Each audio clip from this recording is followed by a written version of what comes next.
Alors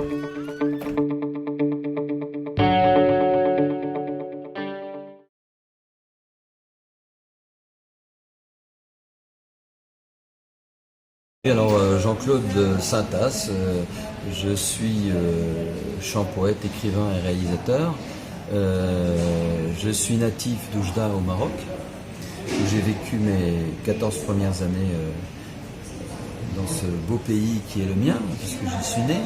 Et puis après, je suis rentré en France, enfin je ne suis pas rentré, d'ailleurs je ne sais pas pourquoi je dis rentré, puisque je suis jamais parti, puisque je suis né au Maroc.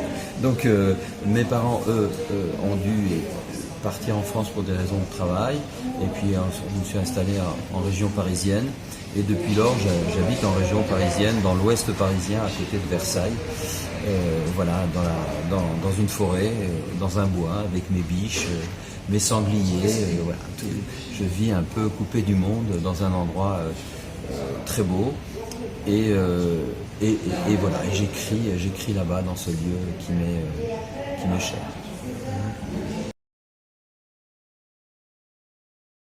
Alors, cette année, j'ai eu l'honneur d'être invité par Monsieur Fawzi Skali, président du Festival de la Culture Soufie, pour la 14e édition de ce festival, et aussi, évidemment, par la directrice artistique, Carole Latifa Amir, qui tous les deux m'ont invité à participer encore une fois à ce festival. C'est vrai que cette année, le festival a une particularité, c'est que on était en présentiel pour tous les intervenants et tous les artistes. Tous les intervenants et tous les artistes étaient vraiment présents à Fès, mais Covid oblige, on ne pouvait pas avoir de public puisque ça nous est interdit. Cependant, on a tenu pour qu'il y ait vraiment une âme et un vrai partage artistique et culturel de la culture soufie, à ce que tous ces artistes soient présents ici. Et là, la directrice artistique, Carole Latifa, a cette qualité de savoir rapprocher les gens, de savoir prendre différentes personnalités, différents talents, pour qu'au bout, ça fasse une homogénéité et que l'esprit, le fameux esprit de Fès dont parle souvent Fawzi Skali, soit présent, puisque c'est avant tout un festival spirituel. Ce n'est pas simplement un festival où on parle de culture livresque, non. Certes, aussi, mais aussi on dépasse ce stade du livre pour aller chercher la quête de la vérité que chacun a dans la vie, et d'essayer de caresser, de toucher l'indicible. Hein. Et c'est vrai que moi je suis dans ce parcours d'écriture. Hein. Je suis dans un parcours où j'essaie de caresser l'indicible, le transcendantal, quelque chose qui est autre que le profane, le quotidien de la vie, même si il existe aussi. Donc voilà, non, et cette invitation, cette année encore, dans les conditions qu'on connaît, à cause du Covid, fait que moi j'ai eu un plaisir, et c'est toujours pas terminé encore aujourd'hui, j'ai eu un plaisir à participer quotidiennement à certaines tables rondes, à certains tournages, tout ça de manière, comment dirais-je, improvisée mais harmonieuse, c'est-à-dire que les choses s'enclavaient les unes dans les autres, s'enchaînaient les unes aux autres, s'entremêlaient les unes aux autres, et tout ça avait l'air comme si on avait l'habitude de faire ça tous les jours, etc. Mais c'est parce qu'on était placé dans une situation de partage, et ça c'est toute la force de cette ville et de cette médina de Fès.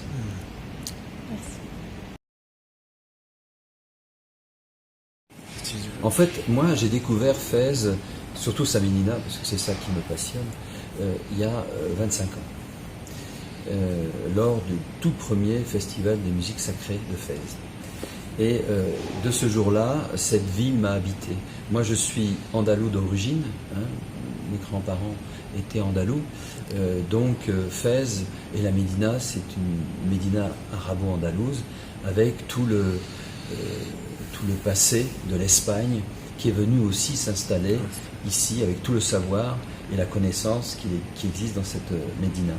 Et en me promenant dans ces ruelles, en étant proche de ce peuple marocain qui vit dans un lieu fermé, qui est la Médina, presque à l'ère médiévale, mais qui vit bien.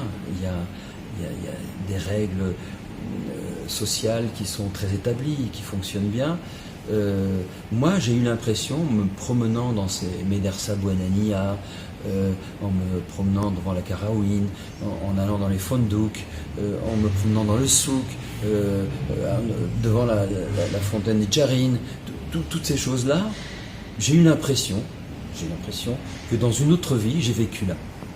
Donc, ça a été un sentiment assez étrange, assez fort, et je me suis dit, comment un lieu fait de pierre, de terre, d'argile, de zélige, de zouak, de tout cet art islamique spécifique au Maroc, et évidemment très influencé de l'Andalousie, et pour cause. Pourquoi, quand je suis dans cette médina, qui est, rappelons-le, la plus grande médina du monde, la plus ancienne, 12 siècles d'existence, 90 km de ruelles, il n'y a pas de voitures qui peuvent rentrer dans cette médina, c'est la médina la piétonne la plus importante au monde. Quand on se promène dans cette médina, quand on y vit, parce que j'y ai vécu beaucoup, dans beaucoup de riad, de dar, etc., je me suis senti chez moi. Et ça, j'ai voulu l'exprimer, y compris quand je regardais un zélige, qui a priori n'est pas tout à fait ma culture, puisque j'arrivais de France, je comprenais et je ressentais quelque chose. Quand je voyais un zouak, pareil, je ressentais ces choses fortes, etc. Et j'avais l'impression que c'était des choses tout à fait pour moi naturelles. Donc qu'est-ce que j'ai fait? J'ai étudié tout ça, j'ai creusé tout ça, j'ai étudié tous les livres de Paccard, que Paccard a fait sur tous les monuments marocains, sur cet art islamique marocain. Et j'ai compris pourquoi cela résonnait en moi. Et à partir de là, j'ai pris ma plume un beau matin, je me suis mis à écrire un premier chant-poème, puis un deuxième chant-poème, puis un troisième, puis 12 chants-poèmes. Et une fois que ces 12 chants-poèmes, qui sont les 12 siècles de la Médina, les 12 stations de Jésus, les 12 imams, enfin bref, le chiffre 12, vous le savez, est un chiffre sacré, aussi, donc je suis parti sur ce principe-là et j'ai donc voulu enregistrer ces chants-poèmes. Je me suis enfermé dans un studio pendant 3 semaines et on a enregistré tous ces textes jusqu'à ce que j'obtienne une homogénéité, une patte et surtout réussir à traduire ce que les mots n'arrivent pas toujours à dire, hein, ce qui se cache derrière ces mots-là. Et voilà. Et à partir de là est né le film. On est venu avec une équipe de 8 personnes. J'ai été aidé par deux amis qui maintenant sont des amis, Driss et Samir, Moukadem de Baboujloud, qui ont été à la fois mes assistants, mes gardes du corps, mes psychanalystes, tout ce qu'on veut. Ils ont été toujours là, présents. Et avec eux et l'équipe de tournage, on a passé des jours et des jours à tourner dans la Médina.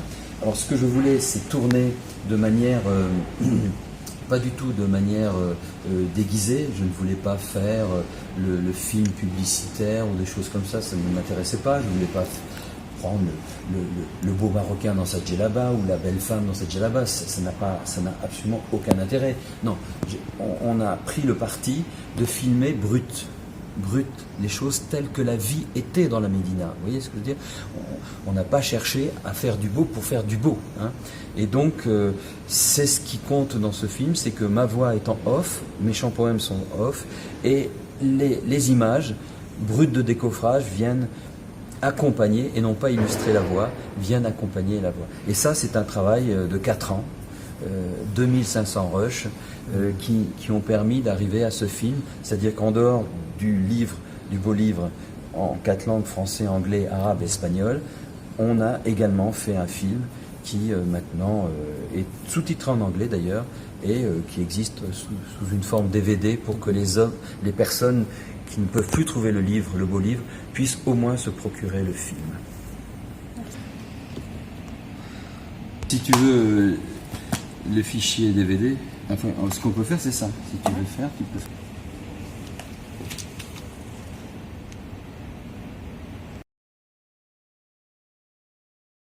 Alors, oui, c'est vrai que je m'affuble du néologisme de chant poète. Pourquoi? Parce que je ne veux pas être un poète, je ne veux pas être un écrivain. Lorsque j'écris un texte, je veux que ce texte, il soit aussi fort à l'écrit qu'à l'oral. Et donc, je l'écris pratiquement oralement. Parce que ce qui m'intéresse dans un texte, c'est l'oralité du texte. Il ne faut pas qu'il reste sur le papier. S'il reste sur le papier, on ne va pas dire, mais on pourrait considérer que le texte est mort. Donc moi, ce que je veux, c'est qu'il sorte du papier. C'est pour ça que je considère plutôt faire des chants-poèmes que des poèmes. Et c'est vrai qu'après, j'aime les enregistrer, ces textes, j'aime les lire. Et pas que moi, puisqu'il y a aussi des comédiens qui aiment aussi, ou des comédiennes qui aiment lire les textes, parce qu'ils sont lisibles, ils sont expressifs, ils sont écrits pour l'oralité, et moi je suis pour la transmission orale, même si la transmission écrite est importante, hein, mais la transmission orale est fondamentale, parce que il y a la résonance de la voix, il y a la vibration de la voix, ça rentre dans le corps de l'auditeur. Voilà. Donc voilà. Alors vous me demandiez aussi quel nouveau projet j'avais, mais vous savez, on a toujours des nouveaux projets. Je n'écris pas beaucoup, j'écris que sur inspiration, que dans un certain état de conscience. Et là, c'est vrai que pour ce festival de la culture soufie, et sur la demande de sa directrice artistique Carole Latifa Amir, elle m'a demandé de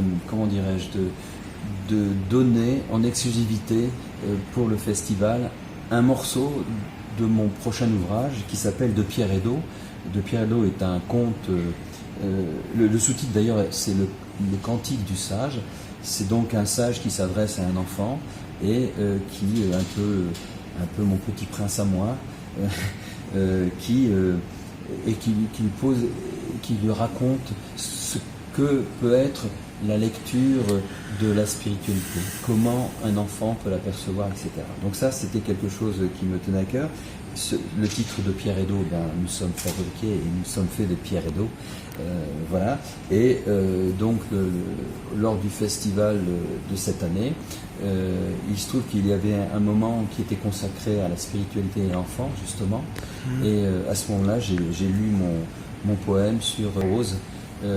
Voilà, cueillir la rose qui ne se cueille pas, mais qui ne se cueille qu'avec les yeux et les yeux du cœur. قبل ما تخرجوا ما تنسوش تابوناو في العشان يوتيوب وبارطاجيو الفيديو وديروا جيم وتابعوا الدار على مواقع التواصل الاجتماعي.